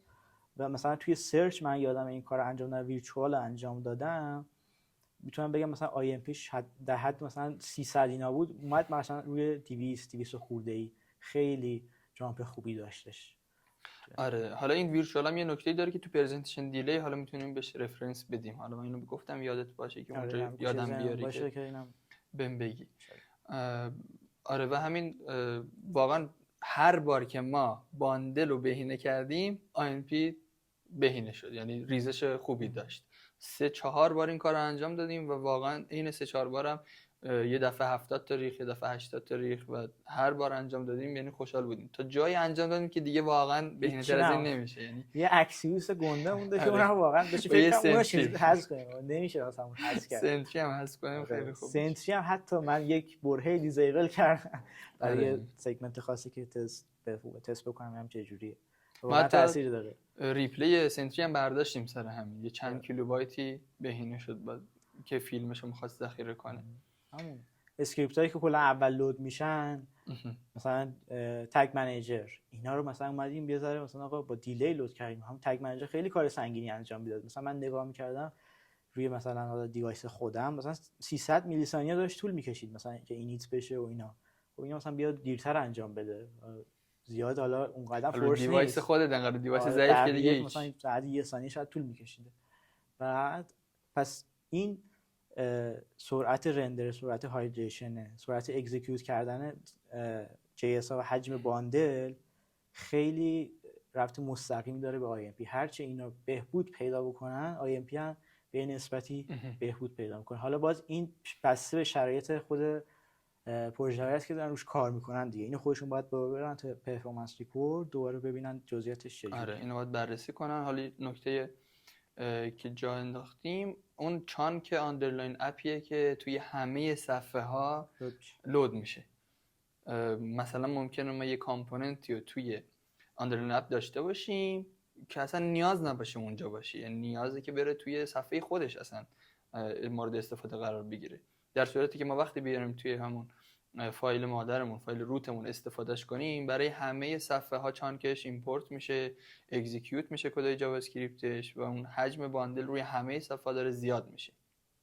و هر چقدر ما این فایل روتو کمترش کردیم، بهینه ترش کردیم و چیزای اضافیشو کمتر کردیم، همه صفحات دیدیم که دارن یه بهبود بهینه خیلی خوبی توشون رخ میده. سر همین هر بار که باندل رو کمتر میکردیم، هر بار که آندرلاین اپ رو داشتیم سبکتر میکردیم، یه تغییر خیلی خوبی توی کل INP سایت داشت. آندرلاین اپ همون یه JS گلوبالیه که تو همه صفحات، توی نکس اینجوریه، حالا توی ناکس هم احتمالاً هست، حالا دقیقاً یادم نیست که اسمشون چیه. ولی خب نکتهش این میشه که بیایم روی چیزهایی فوکس کنیم که گلوبالن، خیلی تاثیر میشن. این آندرلاین اپ یه باندل بزرگی بود، حالا جیزی بود، این بعد مثلا میومد دیکود میشد و فلان و این اتفاقا براش میافتاد، دیکامپرس میشد، ولی رو همه صفحه ها بود. وقتی اونو ما بهبود دادیم IOP همه صفحه ها کاهش پیدا کرد و چیزایی که گلوبال هستن روش فوکس کنیم نتیجه بهتری میگیریم اولش. خب این اینپوت دیلی، بریم سراغ پروسسینگ تایم. یه بخشش همینجا گفتیم تقریبا. آره ولی میتونیم باز بیشتر فوکس کنیم روش. خود پروسسینگ تایم با همین ست تایم اوت اوکی میشه. یعنی کاری که اینه که ما بیایم کارو کمتر کنیم، کارا رو بشکنیم، به یکیش اینکه کارو کمتر کنیم. یعنی اگه واقعا میشه کارو کمتر کرد، کار کمتری انجام بدیم، الکی استیتی آپدیت نکنیم. اگه میشه به جای استیت رف استفاده کنیم اگر تغییر بصری نداریم و اینجوری کار حتی تعداد رندرها رو کمتر کنیم، مثلا یوز افکت ها رو کمتر کنیم، اینپوت رو آن کنترلت کنیم، مثلا اینپوت رو آن کنترلت کنیم که هر دفعه نیاد مثلا یه چیزی رو بخواد آپدیت کنه. آره مثلا اگر نیاز به استیت نیست که بیاد مثلا وسطش دیتاشو آپدیت کنه یا مثلا یه ولیوی بریزه تو اینپوت، خب آن کنترلش کنیم، یعنی واقعا نیازی نیست که حتما با استیت بخوایم هندلش کنیم. اینجوری میتونیم اون کارا رو کمتر کنیم. حالا یه موقع میگه نمیتونم کارو کمتر کنم، دیگه حداقلشه. اینجا میتونیم با ست تایمات حداقل بشکنیم کارا رو، به 2 تا کار، به 3 تا کار بشکنیم که اون انیمیشن زودتر اتفاق بیفته توی پروسسینگ تایم. یعنی نهایت کاری که میشه کرد واقعا همینه، با روی اون کار اصلی تمرکز گذاشت. این یه تریکیه که حالا شاید هم حالا تریک خوبی نباشه ولی انجام دادنش خیلی تاثیر این انیمیشن CSS هست که یه جوری میای به بروزر میفهمی که آقا من یه ریاکتیو اینتراکشن کاربر نشون دادم دیگه. مثلا حالا مثلا یه لینکی بود فکر کنم مثلا که میرفت مثلا صفحه پروداکت، این یه روتر پوشی داشت، یه اتفاقی میافتاد، ولی مثلا ما اومدیم روی اون دکمه یه انیمیشن گذاشتیم، گفتیم این انیمیشن اجرا شد، یعنی که آقا این IMP خورده، یوزر فهمیده که کلیکش انجام شده، پروسس شده، حالا بعداً بیا چیز کن، روتر پوش انجام بده. اگه اون انیمیشن نداشته باشی چه موقع اتفاق میفته؟ موقعی که کلیک کردی و صفحه بعدی داره لود میشه، یه اتفاقی تو لیاوت افتاده. با این تریکا هم میشه خیلی بهبودش داد از لحاظ عددی. آره. و حالا میگیم تریک، یعنی واقعا داره سرعت خوب میکنه دیگه، یعنی هم یوزر میفهمه اتفاقی افتاده، هم واقعا اون متریک هم نمره خوبی گرفت. یه چند تا چیز دیگه تو همین، هم توی اینپوت دیلی تاثیر دارن، هم توی پروسسینگ تایم. که یکیشو نگفتیم، همون سرعت رندر رو اشاره کردیم ولی نگفتیم ریاکت پروفایل رو استفاده کردیم و اینها. اونم میتونیم بگیم مثلا.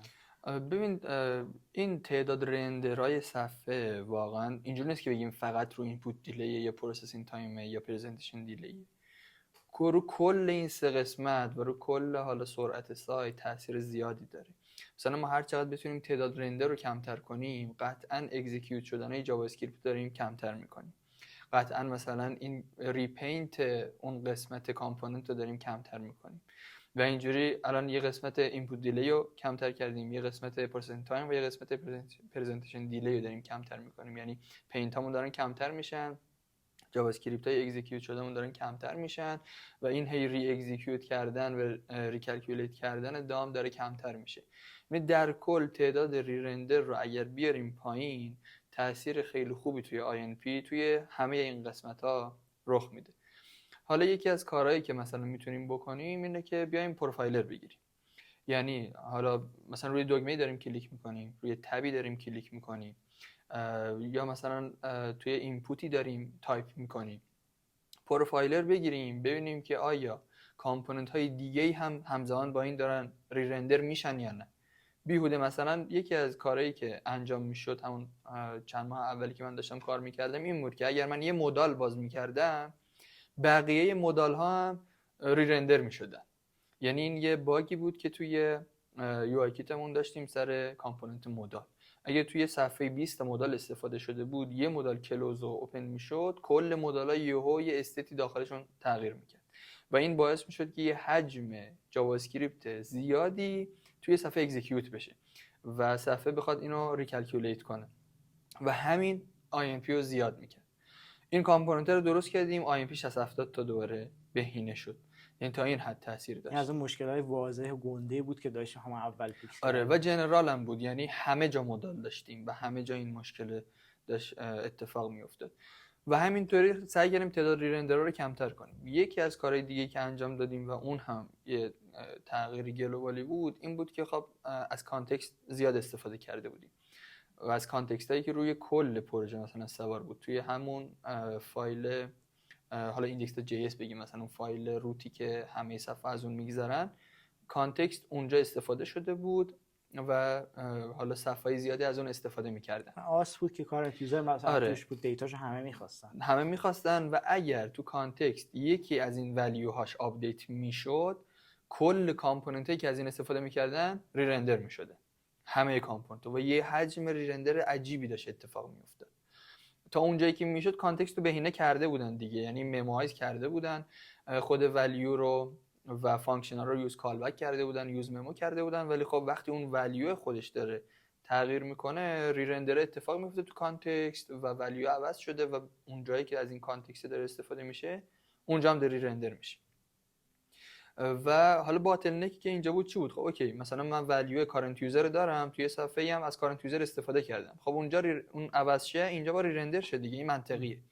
ولی بعدیش اینه که من اگر این کانتکست یه جای دیگه استفاده کرده باشم، یه فانکشنی از اون کانتکست ایمپورت کرده باشم، اگر کارنت یوزر عوض میشد چون ولیو داشت تغییر میکرد، اونی هم که حتی از این کارنت یوزر استفاده نکرده بود هم بیهوده داشت رندر میشه. برای اینکه جلوی اینو بگیریم سعی کردیم یه استور منیجمنت رو اضافه کنیم که حالا می‌خواستیم ریداکس اضافه کنیم، ریداکس تولکیت یا زوشتندی که بحثش خیلی نو بود اون زمان. سرچ کردیم، تحقیق کردیم کدوم باندل سایزشون کمتره، کدوم مثلا بهینه‌تره، بویلر پلیتای کدوم کمتره و برای کیس ما کدوم مناسب‌تره، که به این رسیدیم که زوشتن الان گزینه مناسب‌تریه، هم سبک‌تره، 2 کیلوبایت جیزیپش، در صورتی که مثلا خود ریداکس تولکیت حداقل 12 کیلوبایته. چون باندل سایز هم طی صحبت‌های قبل اون خیلی برامون مهم بود، گفتیم زوشتن رو استفاده می‌کنیم و میتونستیم مالتیپل استور داشته باشیم، یعنی برای هر قسمت یه استور جداگانه بتونیم تعریف کنیم و SSR هم میتونستیم استورشو داشته باشیم و دیدیم که کل نیازهای ما رو داره برطرف میکنه. اینجوری شد که کانتکست رو حذف کردیم و همش رو آوردیم توی استور زوشتن و از اون استفاده کردیم و اینجا هم دوباره تعداد ریرندرهای صفحاتمون که بعضا به 5-6 بار ریرندر میرسید بیهوده 5-6 بار ریرندر میشد و نه اینکه حالا توی تغییری بدی و اون ریرندر اتفاق بیفته. بیهوده 5-6 بار ریرندر میشد. با همین استفاده از زوشتنده نصف شد، تقریبا شد مثلا 2 بار و اون 2 بار هم مثلا ضروری بود، کارنت یوزر مثلا داشت عوض میشد واقعا. و اینجوری چون یه تأثیر گلوبال زیاد داشت همه صفحاتمون INP شون اومد پایین و سرعت لودشون اومد پایین و تو همه زمینه‌ها واقعا یه بهبود خوبی رو داشتیم تجربه می‌کردیم. حالا نه فقط متریک INP، تو بقیه زمینه‌هایی که اصلا خودت حس می‌کردی که داره سریعتر لود میشه و سریعتر داره اتفاق میفته، تعداد ریرندرها داره کمتر میشه، حجم کاری که صفحه داره انجام میده کمتر میشه و همین تغییر استوره خودش یه کار خوبی بود که تونستیم به صورت گلوبال انجام بدیم. یعنی از کانتکست، حالا همه کانتکستمون عوض نکردیم و 2-3 تایی که خیلی کریتیکال بودن تو این موضوع رو تبدیل کردیم به زوشتن. گلوبال تر بودن. آره. این برمیگرده به همین که جلوی ریرندر رو بگیریم، ریرندرهای اضافی و همین باعث میشه آقا هر رندر یه سرباری برای مین سایت داره دیگه. میایم آقا میگیم کمتر بشه. حالا کانتکست داشتیم که همه جا استفاده شده بود، الکی ریرندر میشدن، با زوشتن اومدیم و بهینه کردیم. اینا رو باز از کجا فهمیدیم؟ باز برمیگردیم به هم ریاکت پروفایلر. حالا چون ما نکست داشتیم و اینها از ریاکت پروفایل استفاده کردیم، دیدیم که آقا اونجا داره الکی رندر میشه. مثلا چیزای دیگه هم بود، مثلا توی هم اینپوت مثلا دیدیم که آقا یه سرچ ساجستشن داشتیم که مثلا اینپوت یوزر تایپ میکرد، ساجستشن هم آپدیت میشد. که آقا ما گفتیم حالا در دمی که مثلا یوزر تایپ کرد الف، نیاز نداریم سرچ ساجستشن به این چیز بشه، آپدیت بشه، رندر بشه. چیکار کردیم؟ اومدیم مثلا روش دیبانس گذاشتیم. اینم باز برمیگرده به همون جایی که اومدیم از ریاکت پروفایلر استفاده کردیم و دقیق متوجه مشکلش چیه. آره و فهمیدیم که مثلا اگر این تغییر رو بعد از یه 500 میلی ثانیه هم انجام بدیم، یعنی هم یوزر به هدفش رسیده، هم این پرفورمنس دیگه تحت شعاع نیست. مثلا یه چند بار گشتم ببینم این دیلی مناسب دیبانس برای تایپ چقدره. گفتم یه نورمال یوزر معمولا 400 میلی ثانیه طول میکشه بخواد کاراکتر برایش رو تایپ کنه. ما گذاشتیم روی مثلا 500 میلی ثانیه که مثلا کامل چیزی که می‌خواسته رو تایپ کنه. حالا بیایم بر اساس اون هم تعداد ریکوئستامون کمتر میشد به اون API که داشتیم می‌ذاریم، هم رندرامون کمتر میشد. در نتیجه IMP هم بهتر میشد. چرا؟ چون باز میگم مین ترد آزادتر بود. هر چی مین ترد آزادتر باشه، آیدل تر باشه، IMP هم به نسبتش بهتر. حالا فاز آخری هم که داره IMP، می‌خوای بریم سراغ اون. یعنی این نکته بگم، همین آیدل که گفتی، مثلا یه فانکشنی هست تو جاوا اسکریپت، همین ست اینتروال. وقتی یه ست اینتروالی داریم تو حالا یه صفحه یه کامپوننتی ست میکنیم، قراره هر چند میلی ثانیه یه کاری انجام بده دیگه. وقتی هر مثلا 100 میلی ثانیه داره یه فانکشنی انجام میده، فانکشن A رو داره انجام میده، این خودش هی مین ترید هر 100 میلی ثانیه داره درگیر یه تسکی رو ران میکنه دیگه. یه تسکی رو ران میکنه هر 100 میلی ثانیه و این خیلی احتمالش زیاده که تو هر 100 میلی ثانیه که داری یه تسکی رو ران میکنی، بالاخره اون تسک هم طول میکشه تا بخواد انجام بشه. یه اینتراکشنی اتفاق بیفته و اون اینپوت دیلی زیاد بشه. اینجا کلا ست اینتروال استفاده کردن خوب نیست، یعنی استفاده نباید بکنیم تو کدامون، چون که این هی فانکشن رو که میخواد اون تسکی که بخواد اجرا کنه و ممکنه تعاملی کاربر اتفاق تعاملی بکنه با صفحه و این هی تایم اینپوت دیلیش زیاد و زیادتر بشه. مثالش هم بود دیگه، چند وقت پیش بود رو همون سرچ مدلی که داشتیم آیم پیش زیاد بودین. بعد ما یه اینتروالی داشتیم، تقریبا یه اینتروال توری داشتیم که این سعی می‌کرد روی این فوکس کنه، چون این مدال بود این اتو فوکس کار نمی‌کرد. آره. و اینجا اون رو برداشتیم، حالا با یه لاجیک دیگه هندل کردیم و آیم پی واقعا بهبود پیدا کرد تو بخش.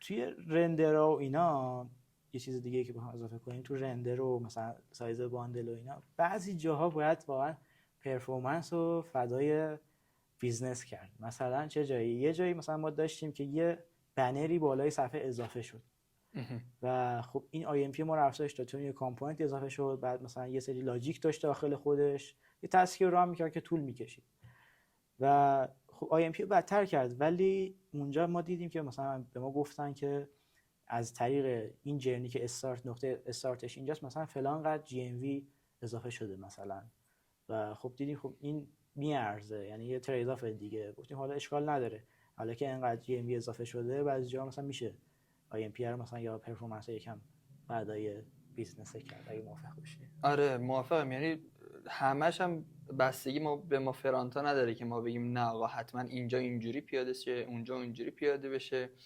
و یه موقعی هست که حالا مارکتینگ صلاح میبینه یا بیزینس صلاح میبینه که یه المانی بیاد تو صفحه ولی اینکه کار خیلی زیادی بخواد انجام بده، اونجا دیگه چاره‌ای نیست. یعنی ما نهایت کاری که میتونیم بکنیم اینه که تسکاشو بشکنیم و حالا اون انیمیشن رو انجامش بدیم. آره بهینه انجامش بدیم.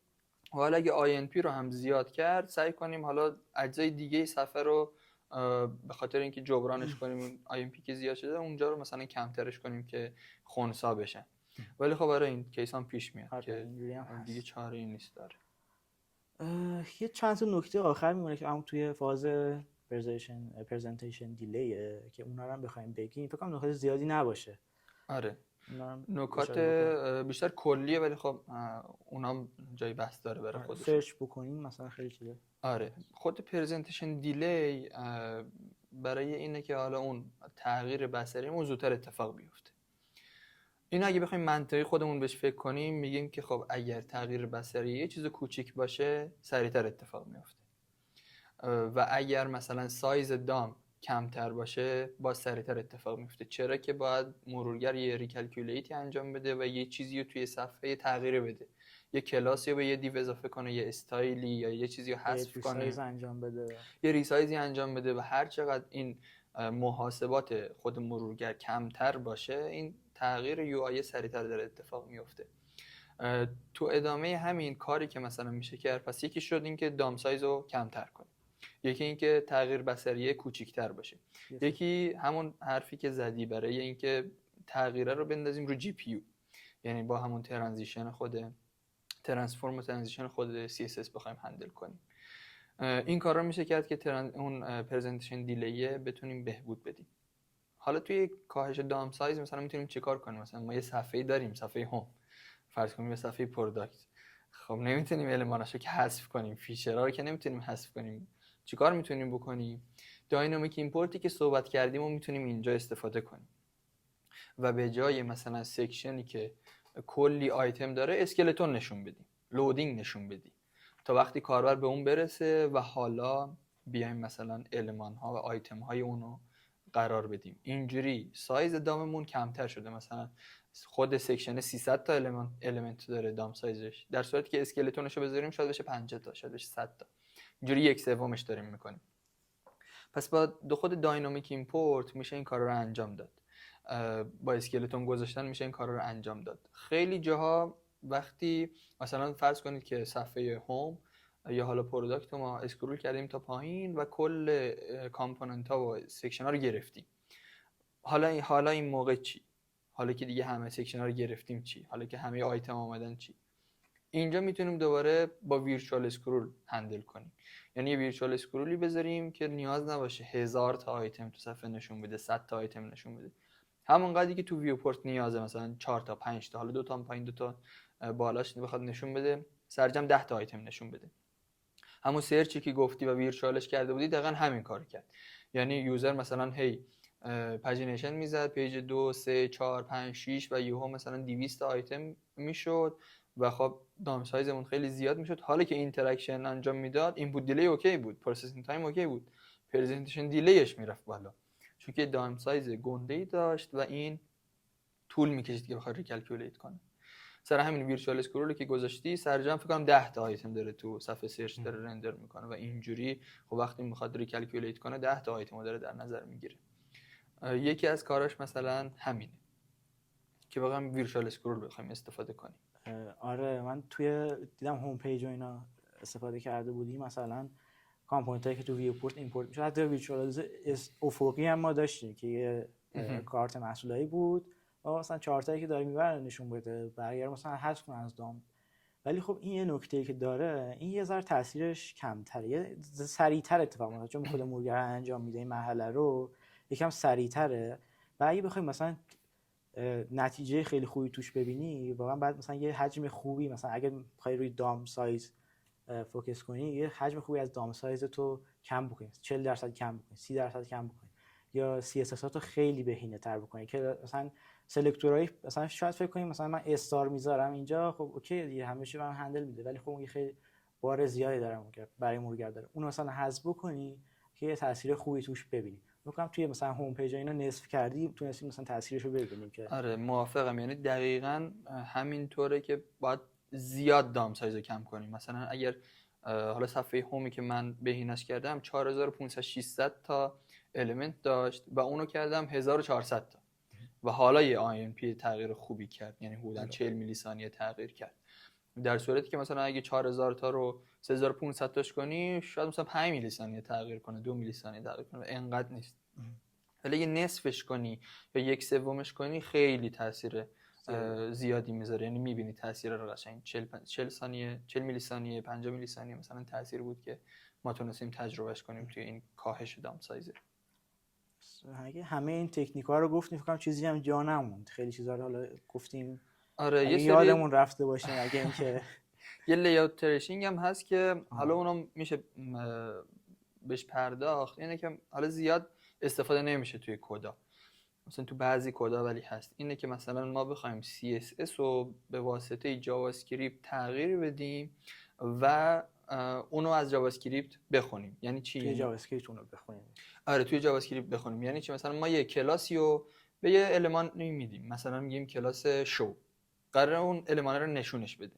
حالا اگه بلافاصله بعدش بیایم مثلا بگیم آفستش رو بده به ما، آفست وایش رو مثلا بده، آفست هایتش رو بده، آفست ویتسش رو مثلا بده به ما که بخواد حالا ویتس یا هایت اون المان رو به ما بده، مرورگر مجبور میشه که اون استایلی که ما به واسطه جاوا اسکریپت دادیم و همون لحظه اعمال کنه و سپس به ما مثلا ویتس یا هایتش رو بده یا آفستش رو به ما بده. سر همین ما داریم مینترد رو مجبور میکنیم که همون لحظه اون کار رو انجام بده، پینتش بکنه.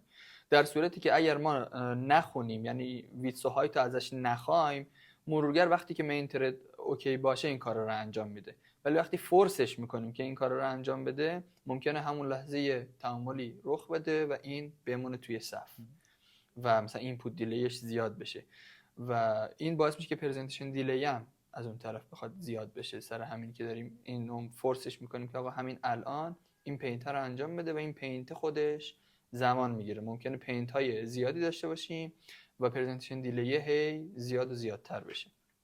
درسته. اینم شاید خودت ندونی، یا مثلا داری کدت اینو نوشتی لاجیک کار میکنه اوکی همه چی، ولی این نکته لی‌آوت ترشینگ هم توی پرفورمنس ریکورد خود گوگل کروم مشخص میکنه، یعنی اونجا میزنه که داری این کارو انجام میدی، قرمز هم میکنه برات که برو مثلا درستش کن، این کار خوبی نیست.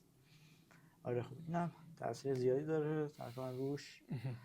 دیگه اگه چیز دیگه ای به ذهنت میرسه؟ من فکر کنم خوب همه مباحث پوشش دادیم. حالا بهینه‌سازی ها رو گفتیم دیگه، تو اینپوت دیلی پرسنت تایم گفتیم، پرزنتیشن دیلی هم تا اونجایی که نیاز بود توضیح دادیم.